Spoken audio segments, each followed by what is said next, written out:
자, 이 밤의 기도 제목은 사사기 속의 기도 따라 사십니다. 기도원의 기도, 기도원의 기도입니다. 우리가 흔히 기도하면 기도에 대한 몇 가지 이미지가 있습니다. 첫 번째, 기도는 기도의 정석대로 기도해야 된다라고 하는 그런 믿음이 있죠. 기도의 정석을 잘 보여주신 분이 누구죠? 예수님이시죠. 예수님이 주기도문을 통하여 기도는 이렇게 하는 것이다 라고 가르쳐 주셨어요. 또 그런가 하면 성경이 보면 기도를 아주 믿음으로 그렇게 기도하는 기도도 있습니다. 기도는 당연히 믿음으로 해야 되죠. 오직 믿음으로 구하고 조금 더 의심하지 말라, 야고보서의 말씀처럼. 또 그런가 하면 기도를 아주 시적으로 아름답게 기도하는 기도도 있습니다. 다윗의 기도가 그러해요. 시편에 보면 이 다윗의 기도는 한편의 문학 작품과 같습니다. 셰익스피어가, 괴테가 이 시편을 보고 그 어휘에 그 놀라운 그런 보석과 같은 글들을 좀 다르게 표현해서 위대한 문학가가 되지 않았나요? 그 정도로 다윗의 시편의 기도는 참으로 구슬 같고 보석과 같고 금과 옥역과 같은 그런 아름다운 기도고, 또 그 기도를 듣다 보면 마음에 감동이 되고 이제 은혜가 되는 그런 기도도 있습니다. 자, 그런데 성경에 보면 의외로 이런 기도들 말고도 아주 불신앙적인 기도가 있어요. 아름답지도 못하고, 그리고 기도의 정석과 정반대되는 기도도 있습니다. 어떤 기도는 그냥 거의 푸념과 같은 기도가 있고요, 어떤 기도는 이것도 기도라고 말할 수 있는가라고 할 정도의 기도가 있습니다. 오늘 기도원의 기도가 그래요. 오늘 결론적으로 말하면 기도원의 기도의 특징은 네 가지로 그 특징을 살펴보는데, 첫 번째는 의문의 기도입니다. 그런데 그 의문의 기도에 원망과 불평이 함께 믹스업이 되어 있는 그런 기도예요. 두 번째 기도원의 기도는 거절의 기도입니다. 하나님이 거절하신 게 아니라 기도원이 거절하는, 그 기도를 통해서 거절하는. 세 번째 기도원의 기도는 의심이 많은 기도입니다. 네 번째 기도원의 기도는 소심한 기도예요. 의심이 많은 기도고, 또 의심이 많고, 그리고 소심한 기도인데, 자, 우리가 이 기도원의 기도를 통해서 한 가지 깨닫는 것은 따로 사십니다. 하나님은 이런 기도도 들어주신다는 거예요. 여기에 우리의 희망이 있습니다. 우리도 기도하다 보면 때로는 의심이 들 때가 있지요. 의심이 든다고 해서 기도를 안 하는 것보다도 그래도 하나님이 의심이 들어도 기도하기를 원하세요. 중요한 것은 여기 있습니다. 우리도 때로는 살다 보면 원망하고 불평할 때가 있어서 하나님 앞에 이거는 기도인지, 한나의 기도는 거의 푸념의 기도거든요. 그런데 이 기도원의 기도는 원망과 불평이 막 섞여 있는데, 원망과 불평한다고 해서 기도를 안 하는 것보다도 그래도 하나님은 원망과 불평하면서 뭐 해라? 그래도 기도하는 것을 낫게 보시는 거예요. 때로는 우리의 기도가 매우 소심할 때가 있습니다. 우리의 기도가 의심이 많을 때가 있습니다. 그래도 하나님은 우리의 연약함을 아시고, 우리가 다 연약하기 때문에, 우리는 다 이제 부족하기 때문에 우리가 이런 기도를 해도, 물론 그런 기도는 정석은 아니지만, 그렇다고 여러분 기도할 때마다 꼭 매일 또 그렇게 하시면 안 돼요. 기도할 때마다 막 따지고 그냥 뭐 원망하듯이 그렇게 하면 안 되겠지만, 기도의 정석이 있기는 하지만, 그러나 우리가 살다 보면 때는 넘어지고 낙심되고 절망되고 너무 마음이 아파서 하나님 앞에 그래도 울어도 부모님 품 안에서 우는 게 낫잖아요. 술집에서 우는 것보다도, 다른 사람 품에 안겨서 우는 것보다도 그래도 부모님 품 안에서 울고 땡깡 부리는 게 그 낫지 않은가요? 그래서 때로는 그런 기도를 해도 괜찮으세요. 그래서 너무 기도할 때 너무 기도에 품대로 하려고 뭐 잘하려고 거룩하게 아름답게 그렇게, 물론 그렇게 기도하면 좋습니다만은 너무 그렇게 기도하지 않으셔도 여러분 자유하시기를 주의 이름으로 축복합니다. 자, 오늘 본문의 배경은 이렇습니다. 6장 사사기 6장 7절에 보시면 합독합니다. 이스라엘 자손이 미디안으로 말미암아 여호와께 부르짖음으로 그랬습니다. 그러니까 누구로 말미암아? 미디안으로 말미암아 부르짖었다. 그러니까 이 부르짖는 기도, 이 미디안으로 말미암아 고통당하는 걸 하나님이 보시고 저들의 기도를 들으시고 하나님이 세우신 사람이 바로 기드온입니다. 자, 이 미디안의 횡포와 악이 얼마나 심한지 이제 사사기 이제 여기저기에서 보여주고 있는데, 자 1절 보십시다. 자, 이스라엘 자손이 또 여호와의 목전에 뭘 행하였으므로 악을 행하였으므로 여호와께서 몇 년 동안 7년 동안 그랬습니다. 7년 동안 저들이 미디안 손에서 이제 거의 식민 생활을 하게 돼요. 2절입니다. 자, 후렴절에 미디안으로 말미암아 산에서 모아 웅덩이와 굴과 산성을 자기들을 위하여 만들었다. 그러니까 오직 무섭고 도망가다가 숨을 데가 없으니까 산에 토굴을 파서 굴을 만들어서 그렇게 저들이 살았다는 거예요.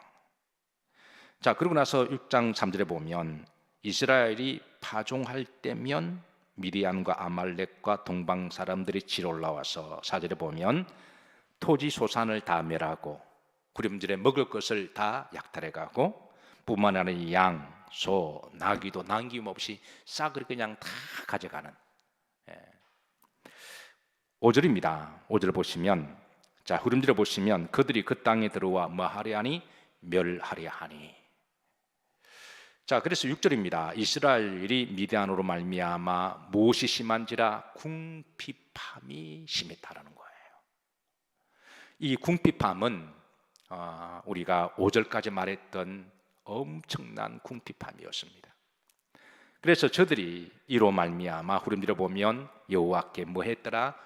부르짖었더라. 이 부르짖었다, 여러분 성경의 구약의 기도 가운데 기도의 형태 중에 제일 많이 나오는 기도의 태도가 부르짖는 기도입니다. 물론 우리가 기도할 때마다 뭐 부르짖어 할 수는 없지만, 그러나 정말 절박할 때, 간절할 때 그렇게 우리가 우리 속에서 나오는 기도가 있잖아요. 여러분 기도하실 때 그렇게 간절하게 진정성 있게 마음으로 기도하고 영으로 기도하시기를 주의 이름으로 축복합니다. 자, 하나님께서 이때 주의 사자를 보내셔서 이제 세운 사람이 기드온이죠.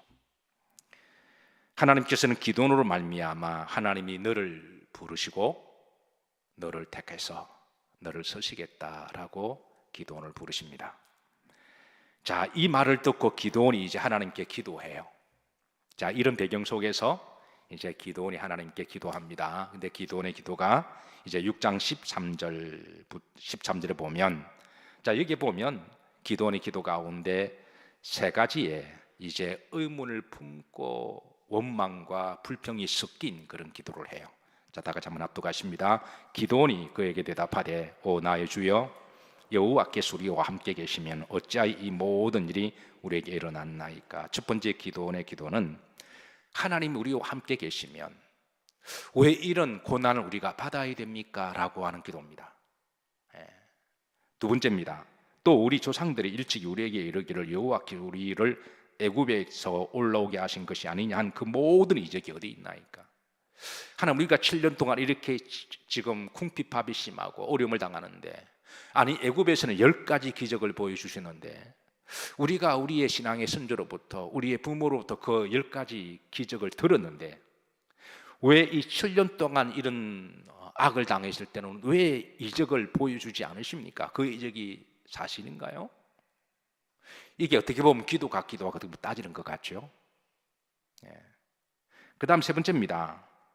합독합니다. 이제 여호와께서 우리를 버리사 미디안에서는 우리를 넘겨주셨나이다. 하나님 우리를 버리지 않으셨나요? 하나님이 살아계시기는 한가요? 하나님 우리를 버리셨습니다. 그래서 이 기도원의 기도를 보면 이제 마치 이 기도 속에는 기도 유골이 있습니다. 여러분 말 속에 뼈가 있다는 말이 있죠. 그걸 뭐라고 이야기하죠? 언중유골이라 그러잖아요. 이게 말을 처음에 격이 없이 하다 보니까 머리가 좋은 사람은 바로 그 속에 뼈가 있는 걸 알고, 순박한 사람은 집에 가서 알아요. 그리고 머리가 약간 겸손한 사람들은 그 다음날 알아요. 이게 뭔 소리지 이게? 이게 분명히 차 마시고 웃으면서 이야기했는데 그 말 속에 뼈가 있는 거예요. 지금 기도원의 기도가 기도 유골입니다. 이게 기도인지 하나님 앞에 뼈가 있는 건지, 여러분들은 머리가 좋으시니까 바로 알아들으시죠? 지금 기도원이 13절 기도하는데 이게 기도인지 유골인지 지중진담이라는 게 있습니다. 서로 기분 풀자고 한 잔씩 마시는데, 그런데 취했다고 한 말이 이게 취한 말이 아니에요. 분명히 취했다고 말하는데 이거는 정신 똑바로 차리고 들어야 할 말이에요. 이 감성섬찟한 그런 말들이 있죠. 기도원의 기도가 그렇습니다. 의문의 기도고 원망의 기도고. 하나님이 살아계신가요? 하나님이 정말 기적을 행하시는 분인가요? 우리도 여러분 혹독한 이 세상을 살아가다 보면 우리도 이런 기도를 가끔 할 때가 있나요, 없나요? 우리도 그런 기도를 할 수가 있다는 거예요. 근데 중요한 거는 하나님께서 이런 기도도 들어주신다라는 거예요. 우리가 때로는 믿음이 좋지를 못해서 때로는 의심하기도 하고, 성경에 범사에 감사라 그랬는데 어떻게 범사에 감사가 되나요? 따지면서 때로는 불평하고 원망하다가, 교회를 갈까 말까 고민하다가 억지로 오긴 와서 기도하기는 하는데 그게 나오는 입술이 언중유골의 기도가 될 수가 있다는 거예요. 그런데 하나님은 우리의 연약함을 아시고 그렇게라도 기도하라고 말씀하십니다. 왜냐하면 우리가 의심을 품는다고 해서 기도 안 하는 것보다도 그래도 기도하는 게 낫잖아요.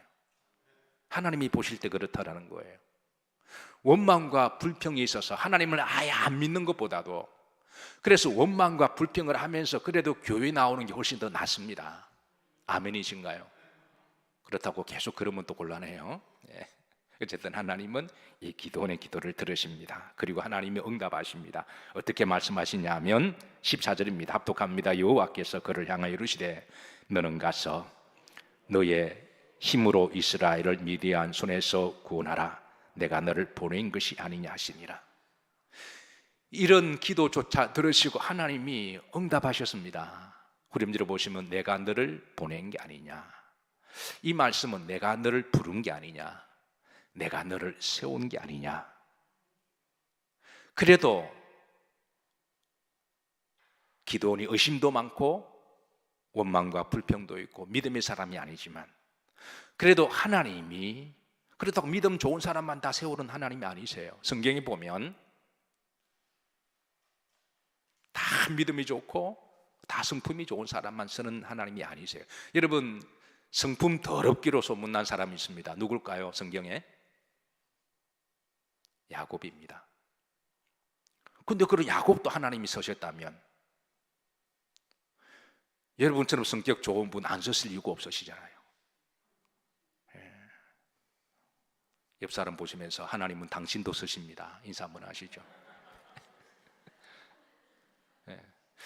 이삭은 성격이 얼마나 좋아요. 이삭은 여러분 185살까지 살면서요, 아버지 말을 한 번도 거역해 본 적이 없습니다. 그는 피땀 흘려 일궈놓았던 우물을 팠는데 그거를 무지막지에 빼앗아가도 한 번도 싸운 적이 없어요. 무려 우물을 5번을 팠고 5번을 다 도둑맞았는데도 그냥 양보해버립니다. 세상에 이삭과 같은 사람이 어디 있나요? 그래서 하나님 이삭을 축복하긴 하시지만 성격이 더러운 야곱도 들어서신 거잖아요. 따라서 하십니다. 희망이 있습니다. 하나님께서 기도원에게 그래도 내가 너를 부른 게 아니냐. 우리가 사실 성품 좋고 착하고 믿음 좋은 사람만 우리가 천국 가면 아마 여기 천국 갈 사람 아무도 없을걸요. 딱 한 사람 있습니다. 누굴까요? 누굴까요? 그래도 말이라도 좀 해주세요. 다 본인들이라고 생각하죠, 그죠? 어쨌든 하나님이 그래도 내가 너를 세웠다. 따라서 하십니다. 그래도 하나님이 저를 부르셨습니다. 아멘. 자, 두 번째입니다.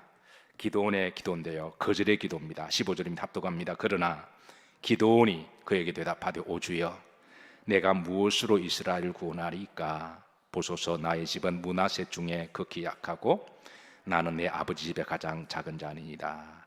기도원의 기도는 겉으로 보면 겸손한 것 같지만 실제로 거절한 거예요.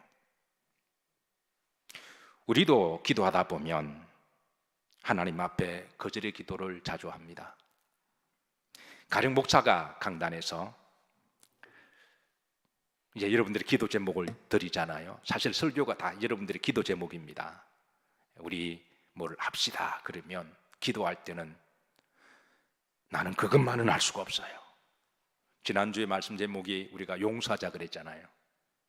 아마 모르긴 몰라도 어떤 분은 목사님이 그 인간을 몰라서 그러는데, 그 인간은 절대 나는 그것만은 할 수 없다고, 나는 그 십자가만은 질 수가 없다고, 사순절이라고 해서 우리가 십자가를 지자 그러는데 보기는 보겠는데 나는 질 수는 없다고. 어느 자매에게 십자가에 목걸이를 메고 있으니까 목사님이 십자가는 장식용으로 매는 게 아니라 지는 거라 그러니까 그래요 그러면 싹 넘겨버려요.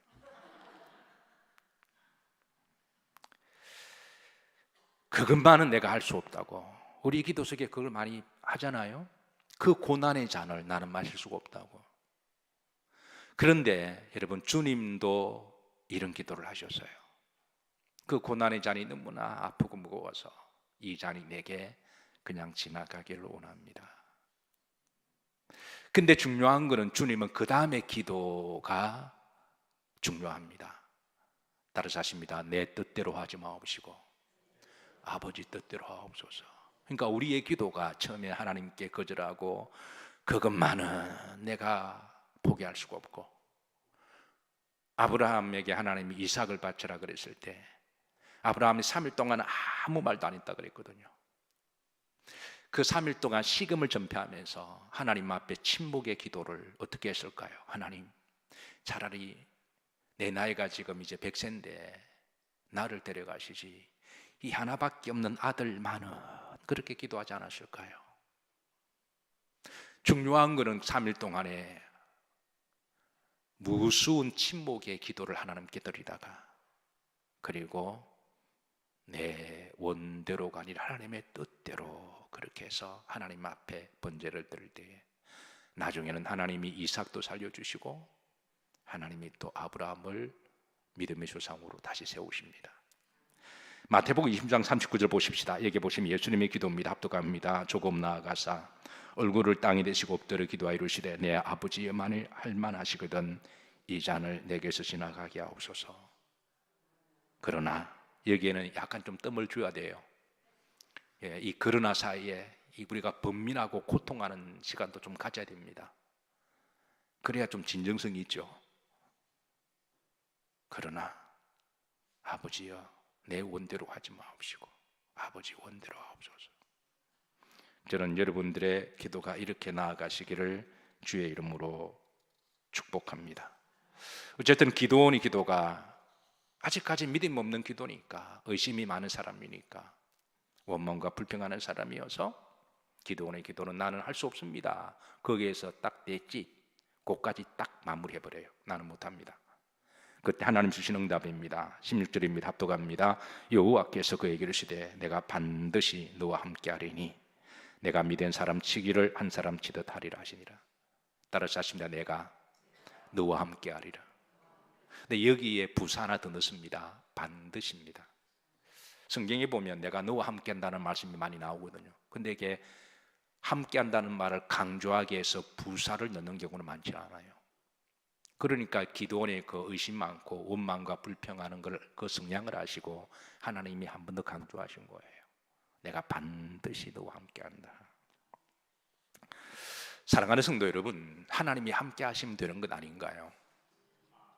오늘 이 밤에 이 말씀 하나 붙들고 기도하세요.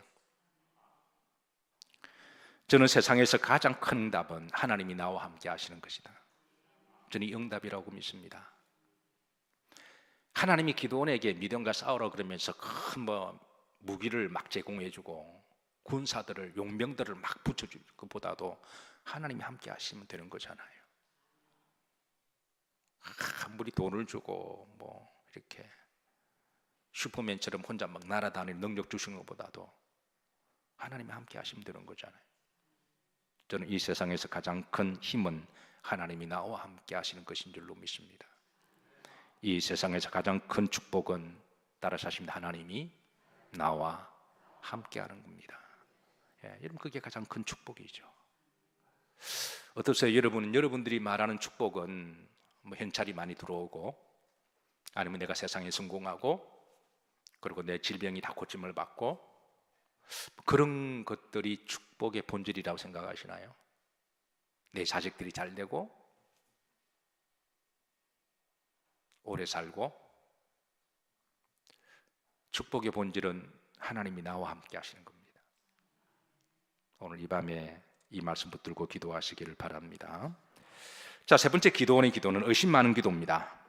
자, 36절에 보시면, 자, 이제 합독합니다. 기도원이 하나님께 여쭈되, 하나님께 기도하는 걸 말하죠. 그러면서 36절입니다. 합독합니다. 보소서, 내가 양털 한 뭉치를 타작마당에 두리니 만일 이슬이 양털에만 있고 주변 땅은 마르면 주께서 말씀하신 것 같이 내 손으로 이스라엘을 구원하실 줄 내가 알겠나이다. 그러니까 양털 한 뭉치를 마당에 놓고, 타작마당에 놓고, 이제 이 밤을 지나고 나서 내일 아침에 양털에만 물이 가득하고 나머지는 물이 없도록. 원래 유대 광야는 비가 잘 오지 않습니다. 비는 이른 비와 늦은 비 내리는 시기가 있고, 나머지는 비가 거의 안 내려요. 우리와 다릅니다.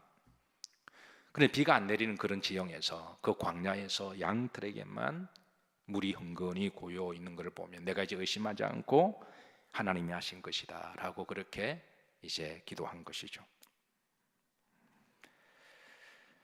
여기에 대한 하나님의 응답입니다. 38절입니다. 따라서 하십니다. 그대로 된지라.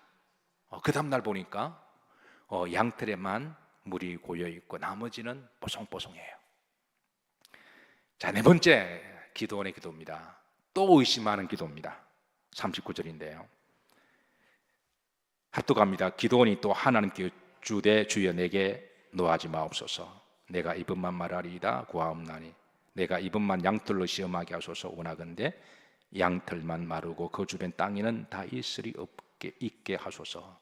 이번에는 반대로 해달라는 거예요. 이번에는 양털은 뽀송뽀송하고 그 주변 타작마당은 다 비가 흥건히 고이게 해달라는 거예요.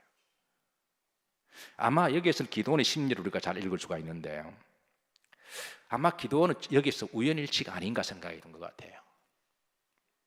여러분, 사람의 심리는 묘한 데 있습니다. 하나님 앞에 열심히 기도하고 응답을 받았잖아요. 그러면 한 달이나 6개월, 1년이 지나면 대부분의 사람들이 그때 응답받은 우연을 일치로 생각합니다. 사람 심리는 참 묘한 데가 있어요. 정말 믿음이 좋은 사람은 죽을 때까지 하나님이 하셨다라고 고백하고 믿음으로 하나님 영광 올려드리는데, 대부분의 사람들은 지가 잘나서 이렇게 성공한 줄 알고 지가 잘해서 뭔가 잘된 거로 그렇게 모든 영광을 자기께 돌리고, 그때 된 거는 우연의 일치라고 그렇게 생각하는 경향이 있다는 거예요. 그게 사람의 마음속에 원죄의 불신앙적인 속성 때문에 그렇습니다. 아마 기도원이 생각할 때 아마 그게 우연의 일치가 아닌가. 두 번째는 아마 누군가가 밤에 잘 때 자기 기도를 돕고 그 양털에 물을 뿌리지 않았을까. 아마 여러분들이 이제 우리가 통성기도, 우리가 통성기를 좀 많이 하는 편이니까, 여러분 간절하게 통성기도를 간절하게 하다 보면 옆 사람이 저 사람이 왜 저렇게 간절하게 기도할까, 그러면서 그 기도를 자연히 듣게 되고 그런 경우도 있죠. 제가 일전에 말씀드렸지만 어느 아이가 거실에서 너무 통곡하면서 간절히 기도하더라는 거예요. 어미가 볼 때는 뭐 기도하는 게 대견하고 또 간절히 기도해서 마음이 좀 뿌듯하면서도, 근데 그 다음 날도 자꾸 그렇게 기도하니까 이제 그만하려면 하나님이 들으셔서 그러니까 아이가 하는 말이, 나는 엄마 들으라고 한 거야. 이게 자기 소원을 엄마가 듣고 이렇게 뭐 사달라는 거지. 그러니까 자기 기도를 누가 듣고 아마 그렇게 몰래 뿌리지 않았을까. 어쨌든 기도는 의심이 많아서 이런저런 아마 다른 의심도 했을 것 같아요. 그런데 이거는 반대가 되면 상황이 다릅니다. 누가 몰래 와서 물을 뿌린 다음에 양털에는 그냥 한 바가지 가서 물을 뿌릴 수가 있겠지만, 양털은 뽀송하고 그 넓은 타작마당이 물이 흥건하게 보인다고 하는 이 사람이 할 수 없는 일이잖아요. 게다가 유대 광야는 비가 오는 시즌에 이른 비와 늦은 비 이후에는 비가 안 옵니다. 그리고 그 지대가 높은 지역에서 뭐 운물이 이렇게 전기를 하는 것도 아니고 누가 그 물을 끓여다가 그 쓸데없이 밤새도록 그 일을 할까요? 그러니까 이걸 이번에는 확실한 거예요. 그러니까 기드온이 머리가 나쁜 사람이 아닙니다.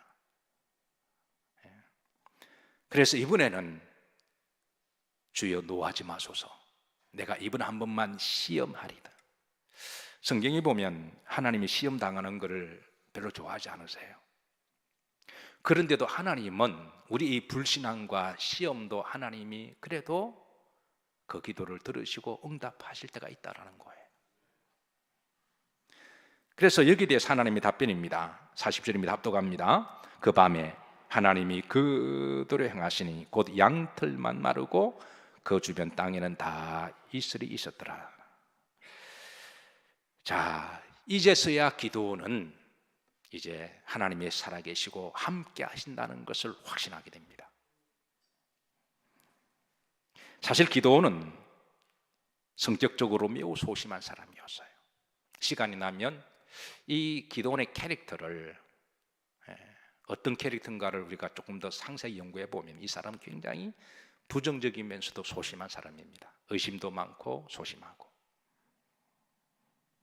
그런데 하나님의 사자가 기드온에게 찾아왔을 때 이렇게 부릅니다. 12절 합독합니다. 여호와의 사자가 기드온에게 나타나 이르되 큰 용사여 여호와께서 너와 함께 하시도다. 아마 주의 사자가 천사의 모양일 수도 있고 아니면 이제 목회자 제사장일 수도 있습니다. 어쨌든 주의 사자가 와서 큰 용사여 그랬을 때 아마 기드온인 주변을 쳐다봤을 거예요. 자기는 자기가 봐도 큰 사람들, 소심한 사람인데, 겁 많고 소심하고 불안하고 늘 두려워하는 사람인데, 간이 콩알 만하고 그런 사람인데, 그래서 큰 용사에 그랬을 때에 옆에 한번 쳐다보시죠. 옆 사람 한번 보시죠. 다른 사람이 있나 한번 쳐다봤을 거예요. 기도는 절대 큰 용사가 아닙니다. 그는 소심하고 간이 콩알 많은 사람이고 의심 많고 돌다리도 두드려서 깨질 때까지 두드려보는 사람이에요. 그런데 왜 이 하나님의 사자가 이렇게 겁 많은 사람에게 큰 용사라 그랬을까요? 바로 그 답이 그 다음에 있습니다. 그 다음 보십시다. 큰 용사여 따랐을 여호와께서 너와 함께 계시도다. 그러니까 너는 실존적으로 너는 겁이 많고 너는 소심한 사람이지만 하나님이 너와 함께 하시면 너는 큰 용사라는 거예요. 사랑하는 성도들, 이 밤에 하나님과 함께 하시는 기도를 하시기를 주의 이름으로 축복합니다. 자, 그러고 나서 그 기도원의 유명한 고백이 나오죠. 여호와, 따라서 여호와 샬롬. 여러분 이 말씀 좋아하시죠? 여호와께서 평안을 주신다라고 하는 이 유명한 고백이 그냥 머리에 나오는 문학적인 그런 글이 아니라 그의 삶 실존에서 나온 고백입니다. 24절 합독합니다. 기도원이 여호와를 위하여 거기에서 제단을 쌓고 그것을 여호와 샬롬이라 했더라. 여호와 샬롬은 하나님의 평안이잖아요.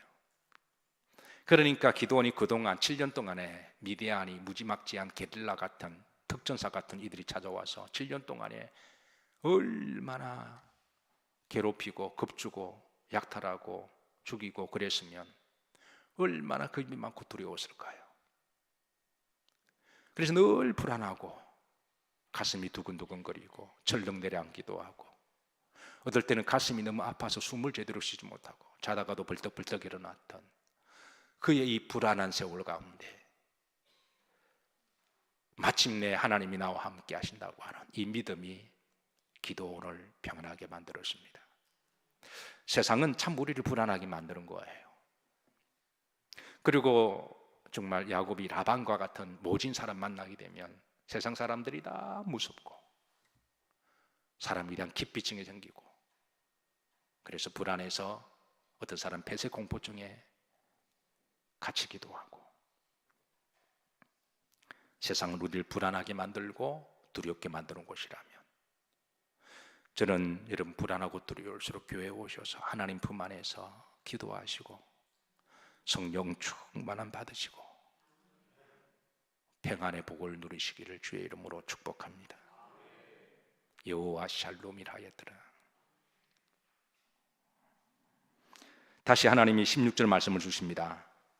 합독합니다. 여호와 기슭에 이르시되 내가 반드시 너와 함께 하리니 그랬습니다.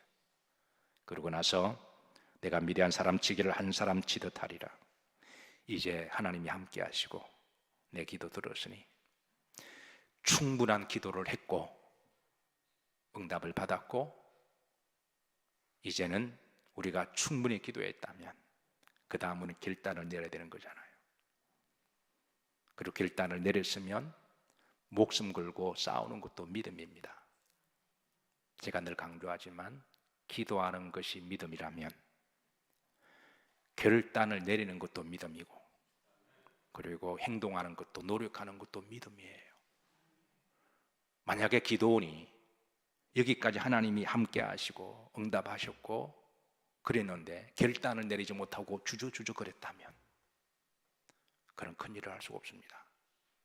우리 그리스도인들이 간절히 기도했고 성령의 감동이 있으시다면 결단을 하셔야 돼요. 그게 어떤 일이든 간에. 그리고 결단했다면 오늘 기도원이 이제 목숨 걸고 미디안과 싸웁니다. 여러분, 목숨 걸고 싸우는 것도 믿음입니다. 만약 결단만 하고 나가서 싸우지 않는다면 아무 일도 일어나지 않는 거죠. 그래서 하나님은 그 목숨 건 행동이 있는 믿음을 보시고 하나님이 그 전쟁에 이기게 하시고 그 다음 주신 축복이 28절입니다. 합독합니다. 미디안이 이스라엘 자손 앞에 복종하여 다시는 그 머리를 들지 못하였으므로 기드온이 사는 몇 년 동안 40년 동안 그 땅이 평온하였더라. 몇 년 동안? 40년 동안 평온했다라는 거예요. 그러니까 여러분, 하나님 앞에 간절히 부르짖고 기도할 때는 기도해야 됩니다. 그리고 결단할 때는 결단해야 돼요. 그리고 행동할 때는 행동해야 됩니다. 때로는 행동할 때 두려움도 있고 망하면 어떡하나 라고 하는 불안도 있죠. 그러나 행동하지 않으면 계속 그 행동은 연기가 되잖아요. 그럼 기회는 지나가 버립니다. 그리고 그렇게 하고 난 다음에 기도원이 40년 동안의 평안의 복을 받는다면 여러분, 그 많은 가치가 있지 않나요? 우리가 믿음으로 정말 빡세게 할 때는 빡세게 하고 헌신하고 순종할 때는 빡세게 하고, 그렇게 하면 하나님이 그 믿음을 보시고 하나님께서는 나중에는 축복을 하시는데 그게 그만한 가치가 있다라는 거예요. 40년 동안 뭐하였더라? 평안했더라. 이 기도원의 기도와 축복이 오늘 여러분들의 기도가 되시기를 주의 이름으로 축복합니다. 우리